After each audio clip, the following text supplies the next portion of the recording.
Alors, que retenir de cette journée de mobilisation aujourd'hui contre la réforme des retraites? La grève va-t-elle durer? Quid de la mobilisation des enseignants? On en parle tout de suite avec notre invité. Pour en parler, je suis ravie d'accueillir sur ce plateau Laurent Fragerman. Bonjour. Bonjour. Merci d'être avec nous. Vous êtes chercheur, professeur agrégé d'histoire au lycée Lamartine à Paris et spécialiste de l'engagement enseignant. Alors, on va prendre, grâce à vous, un peu de hauteur pour justement comprendre cette grève, comprendre les impacts et évidemment aussi les pourquoi du comment, comment on en est arrivé là, sur cette grande phrase, mais pouvoir comprendre ces réformes des retraites, saisir les subtilités et puis comprendre les revendications des enseignants et du personnel de l'éducation dans son ensemble. Comme à chaque mouvement social, on se rend compte, on n'est jamais d'accord sur les chiffres, on se rend compte que d'un côté, le ministère de l'Éducation nationale évoque 32 et quelques pourcents, 32,71% d'enseignants dits grévistes, donc mobilisés. Le SNES FSU, en revanche, lui, parle de 60%. On peut dire clairement que, en tout cas, le corps enseignant est mobilisé, mais qu'il y a une vraie différence de chiffres, comme d'habitude. Comme d'habitude, et il faut dire, alors, de mon point de vue, la responsabilité première revient au ministère, au gouvernement, parce que c'est à l'État de donner des chiffres fiables, et il y a des méthodes. Alors j'ai beaucoup travaillé dessus, parce que c'était un vrai mystère, et il y a par exemple, en fait, le ministère fonctionne par sondage, et tout ce que je lui demande, c'est de fonctionner par sondage avec un échantillon correct, scientifique. Et il y a les ressources au ministère, ça s'appelle la division des recherches et de la prospective, la DEP, je viens de me fourcher sur le terme, enfin voilà, il y a les ressources. Ils ont d'excellents statisticiens, des scientifiques reconnus, mais ils ne sont pas employés pour ça. Donc je pense qu'il y a quand même un problème déjà d'honnêteté. Alors ensuite, j'ai soulevé plusieurs lièvres. J'ai fait une enquête plus approfondie. J'ai dû demander à la commission d'accès aux documents administratifs, puis au tribunal administratif, dans certains cas, j'ai dû demander les chiffres officiels de grève. C'est-à-dire à partir de quoi on est arrivé à ces chiffres, un peu la boîte noire des chiffres officiels. Et on se rend compte que dans certains cas, il y a de claires difficultés. Je me suis rendu compte que les échantillons n'étaient pas bons, c'est-à-dire que quelquefois, par exemple le rectorat de Toulouse, si je prends cet exemple-là, le rectorat de Toulouse, il n'y avait quasiment pas d'école de Haute-Garonne qui regroupe la moitié de la population de l'académie. Pourquoi ? Selon vous? J'ai pas de réponse. Vous n'avez pas de réponse même sur cette raison-là. C'est-à-dire qu'en fait, on n'a pas de réponse à la fois sur le chiffre, à la fois on n'a pas de réponse sur l'argumentation, et on ne sait pas. En fait, il y a un flou artistique qui est laissé comme ça, et qui n'est d'ailleurs ni en faveur de l'éducation nationale, ni en défaveur, parce que finalement, c'est un flou qui reste flou pour tout le monde. Alors, les chiffres sont toujours systématiquement quand même plutôt à la baisse. Maintenant, sur le processus complet de réalisation de ces chiffres, je ne le connais pas. Mais c'est vrai que, en fait, ils ne pensaient pas que ces échantillons seraient publiés. C'est-à-dire que c'était pas destiné à être transparent. Mais il y a quand même, on est dans un état de droit. Et je me suis rendu compte que dans certains cas, j'ai pris le cas d'une circonscription, il y avait plus d'écoles fermées, il y avait plus de grévistes, et le nombre d'écoles fermées était indiqué par le rectorat lui-même, que, le chiffre de grévistes était trop bas. Mais si on parle de communication pure, ce que je veux dire, c'est que quel est l'intérêt de pouvoir diminuer les chiffres dans la mesure où forcément ils vont être contestés par, en l'occurrence, le SNES FSU qui là évoque 60% plutôt que 32%. Donc donner un chiffre qui serait à peu près réaliste permettrait d'éviter cette contestation, cette mauvaise communication. Donc quel est l'intérêt ? Alors, d'abord, effectivement, beaucoup d'observateurs, finalement, vont couper la poire en deux. Ils vont faire une moyenne entre les deux chiffres. Il est clair que les syndicats enseignants n'ont pas les moyens d'avoir complètement les bons chiffres. Ils n'ont pas l'infrastructure, la logistique pour cela. Donc, ils ont des estimations qui sont intéressantes, mais ça revient réellement à l'État. Je pense que la logique est une logique de communication. Il ne faut pas oublier que quand vous avez une grève, un mouvement social, on va d'abord regarder, si c'est interprofessionnel, on va regarder le nombre de manifestants. C'est ce qu'on voit depuis le début. Ça, on peut le comptabiliser assez facilement. Il y a aussi des débats, mais enfin, on a une idée. Quand vous avez une grève des transports, on va regarder le nombre de trains bloqués, la quantité d'usagers qui ne pourront pas prendre les transports. Quand c'est les enseignants, on va compter le nombre de grévistes. Donc l'enjeu, il est sur le nombre de grévistes. Et du coup, du point de vue du gouvernement, plus il annonce un chiffre faible, plus il donne le sentiment que c'est un échec. Alors, on parle des grévistes dans leur ensemble, puisqu'on parle de la réforme des retraites, en l'occurrence, aujourd'hui. Mais là, on parle aussi précisément, et sur School TV encore plus, des enseignants, du monde enseignant. Le timing est assez particulier parce qu'il y a cette grève aujourd'hui spécifique pour les retraites, pour laquelle les enseignants, effectivement, sont présents aussi. Mais hier, lundi donc, les syndicats étaient réunis autour de la table avec Pape Ndiaye, le ministre de l'Éducation, donc, pour parler des salaires, précisément des salaires, et on sait qu'ils ont claqué la porte des négociations. Très clairement, est-ce que c'est un coup dur pour le ministère ? Oui, et c'est vraiment un parallélisme intéressant avec ce qui se passe pour les retraites en général. C'est-à-dire qu'on n'a jamais ou rarement eu autant d'unités syndicales chez les enseignants comme dans le pays. Donc, traditionnellement, on avait quand même deux syndicats plus modérés, réformistes, le syndicat des enseignants UNSA, oui, d'un côté, avec le SGEN CFDT, et les autres syndicats. Souvent, on a eu des mobilisations qui concernaient seulement ces autres syndicats majoritaires. Mais, donc là, ils sont tous unis sur cette ligne-là. Ça prouve... Alors, je pense que c'est vraiment l'effet du ministère Blanquer. Je pense qu'il a vraiment creusé. Il y a une fracture qui s'est créée à ce moment-là, qui fait que le dialogue ne s'est pas renoué avec Pape Ndiaye. C'est le premier point. Et plus fondamentalement aussi, c'est le fait qu'on a maintenant une discussion sur les questions de carrière, de salaire, où on n'a pas assez d'argent sur la table pour convaincre certains syndicats qu'il y a du grain à moudre, qu'on peut négocier même un petit peu. Finalement, ils se disent que ce n'est pas suffisant du tout par rapport à l'ampleur des problèmes. Alors qu'auparavant, quand les débats étaient plus sur des questions éducatives, pédagogiques, les lignes de fracture entre syndicats faisaient que le ministère pouvait s'appuyer sur les uns contre les autres. Il pouvait un peu jouer ce jeu-là. Oui, une question de point de vue, d'opinion, oui, de façon de procéder. Oui. Mais là, on est sur quelque chose de purement didactique, qui sont tout simplement je veux vivre convenablement, et là, mon salaire ne me le permet pas. Un syndicat nous disait, je le cite, si cela n'aboutit à rien le 6 mars, donc le 6 mars, hier, je parle bien d'hier, c'est foutu pour le gouvernement. Les profs ont conscience du poids, justement, qu'ils peuvent avoir dans la balance des négociations pour cette réforme des retraites, qui a lieu donc la grève aujourd'hui, mais qui est en mouvement probablement pour tout le mois de mars. C'est déjà en cours. Dans cette mobilisation, dans tout mouvement social, il y a plusieurs moteurs. Il y a des professions qui ont un pouvoir de grève plus important que d'autres. C'est culturel, c'est une tradition. Et les enseignants en font partie. Donc les enseignants sont bien présents dans ce mouvement. Je ne suis pas sûr que le pacte change quelque chose. La question pour le pacte, c'est plutôt s'il est mis en place réellement par Pape Ndiaye, est-ce que les enseignants le finiront par le signer, par accepter cette logique ? Mais est-ce que ça va se mettre en place petit à petit ou non ? Le mécontentement est très fort depuis plusieurs années parce que la profession s'est rendue compte de sa dévalorisation. C'est ça, c'est pas d'ailleurs lié qu'au seul ministre actuel, il ne faut pas tout mettre sur son dos, c'est évidemment bien plus ancien, y compris avant M. Blanquer, il y avait mais il y a une dégradation salariale qui aboutit à un point d'exaspération. Oui, justement, ce point d'exaspération dont vous parlez, et surtout cette rupture du dialogue, parce qu'on a été sur un manque de dialogue il y a encore quelques mois, et là on en vient à une rupture du dialogue, on le voit, cette chaîne de télévision, School TV, existe depuis 1 an et demi maintenant, et on le voit, le dialogue, rien que sur ce plateau, vraiment, on voit la différence de concertation, de dialogue, d'échange avec le ministère, avec toute cette espèce de société qui devient très lourde, très dense, très en colère, qui fourmille. Et donc, vous qui êtes spécialiste de l'engagement, justement, enseignant, est-ce que vous pensez qu'on a atteint cette limite du supportable ? C'est-à-dire cette limite qui fait que la société peut craquer dans son ensemble. On le voit d'un côté avec la santé et de l'autre côté avec l'éducation et les enseignants, qui sont quand même 2 piliers d'une société qui fonctionne.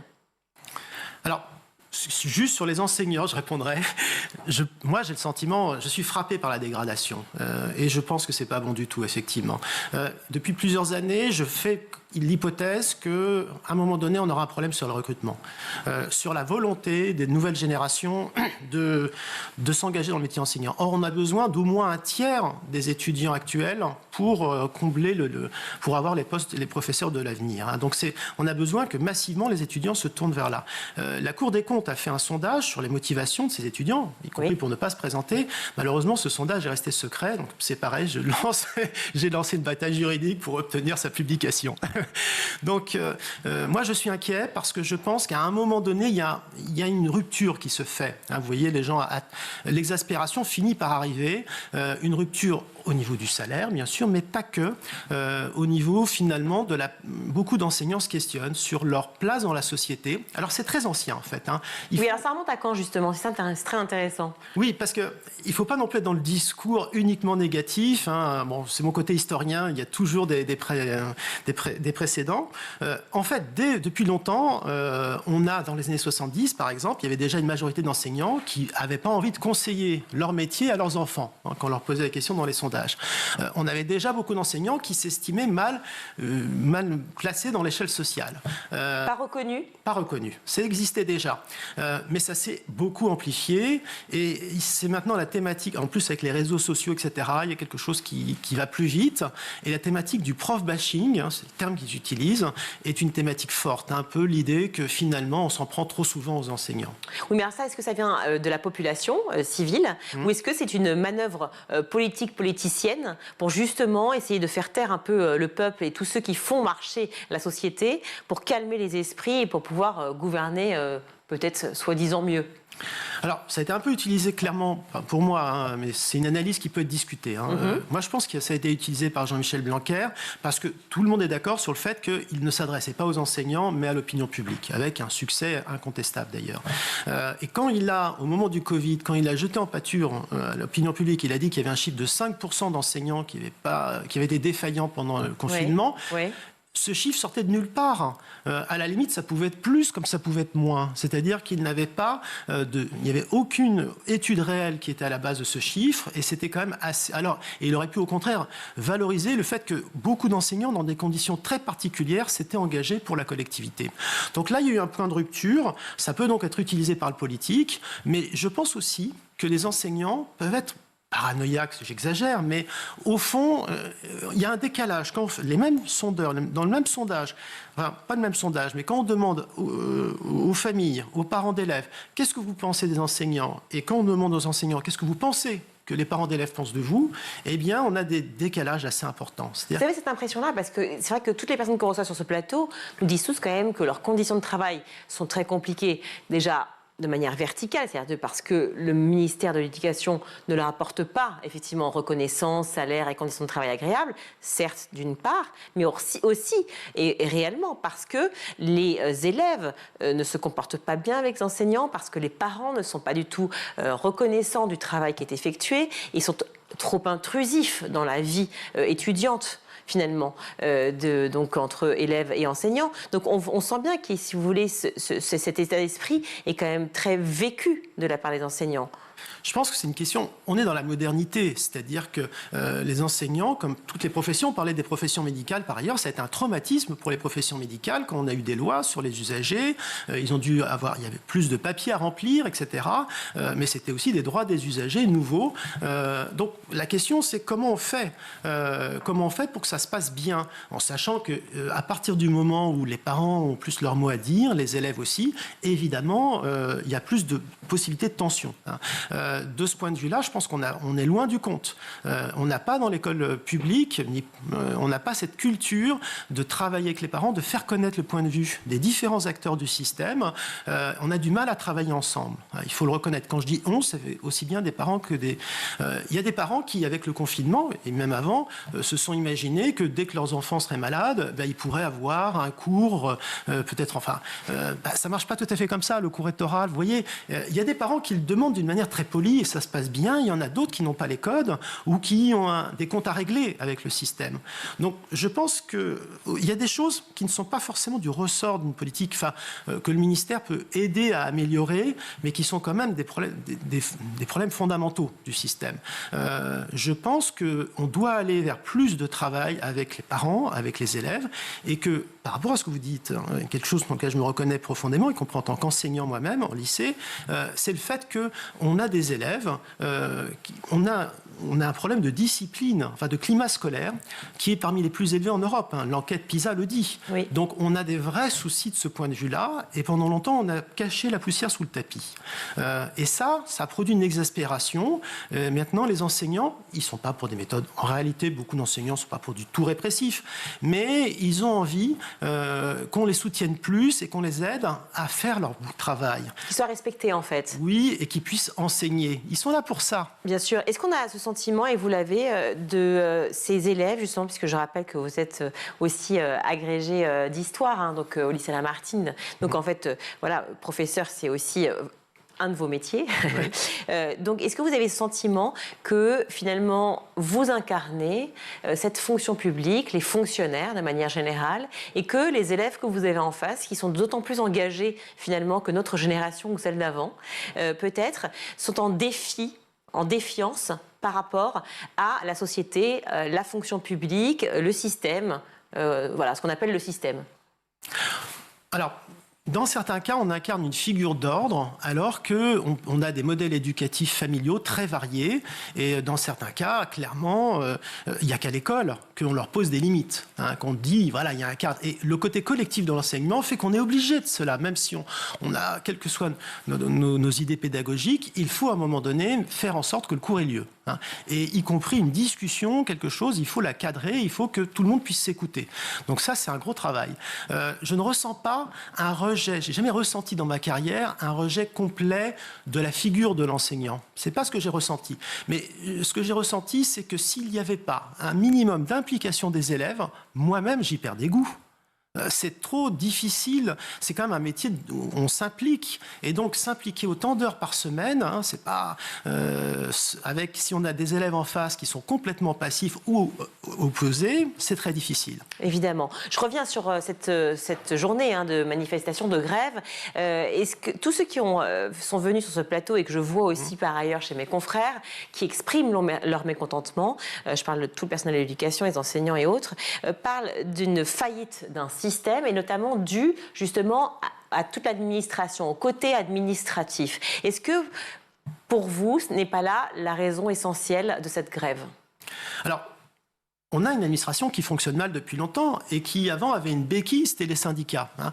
Donc, il y avait une participation à la gestion des syndicats. Ils aidaient à réparer les problèmes et au moment des mutations, enfin, pour tout ce qui était la gestion du personnel, c'était très précieux pour l'administration parce qu'objectivement, voilà, il y avait une connaissance des dossiers et souvent des syndicalistes, enfin, des syndicats majoritaires qui connaissaient au moins aussi bien que l'administration, ces questions-là.